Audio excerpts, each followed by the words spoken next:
கொடுத்தாலும் முருங்கைக்கீரையை என் பொண்ணு சாப்பிட மாட்டாங்க. அவளுக்காக நான் சர்ச் பண்ண ரெசிபி தான் இது. இப்போ எனக்கு அந்த கவலையே இல்லை. நீங்களும் இந்த மாதிரி ஃபீல் பண்ணிட்டு இருக்கீங்கன்னா இந்த வீடியோவை சேவ் பண்ணி வச்சுக்கோங்க. ரெசிபிக்குள்ளே போயிடலாமா? ஃப்ரெஷ்ஷான முருங்கைக்கீரை ஒரு 2 கைப்பிடி எடுத்துக்கோங்க. நார்மலான ஒரு கடாயில் போட்டு நல்லா வறுத்து எடுத்துக்கோங்க. வறுத்து எடுத்ததை ஒரு பக்கமாக நல்லா ஒரு தட்டில் போட்டு ஆற வச்சிருங்க. இது ஆறட்டும் ஒரு சைடு. இதே கடாயில் நம்ம தேவையான பருப்பு எல்லாமே வறுத்து எடுத்துக்கலாம். 1 கப் கடலைப்பருப்பு சேர்த்துருக்கேன், 1 கப் உளுத்தம்பருப்பு சேர்த்துருக்கேன். லைட்டாக வறுத்துக்கோங்க. அதுக்கப்புறம் பூண்டு ஒரு 20 பல்லு, ஒரு 10 காஞ்ச மிளகா, ஒரு 2 ஸ்பூன் மட்டும் துவரம்பருப்பு எடுத்துருக்கேன். இதெல்லாம் நல்லா வறுத்ததுக்கப்புறம் சேம் அதே தட்டில் நீங்கள் ஆற வச்சுக்கோங்க.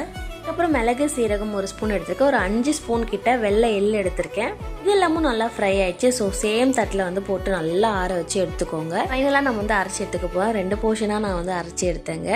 செகண்ட் டைம் அரைக்கிறப்ப கொஞ்சமாக கல்லுப்பு பெருங்காயம் சேர்த்து நல்லா கொரன்னு அரைச்சி எடுத்துக்கிட்டேன். அரைக்கிறப்ப லைட்டாக ஈரமாக தான் இருக்கும். நல்லா காய வச்சுட்டு ஒரு பாக்ஸில் ஸ்டோர் பண்ணி வச்சுக்கோங்க. சூப்பரான முருங்கைக்கீரை பொடி ரெடி ஆயிடுச்சு. ட்ரை பண்ணுங்கள். பாய்.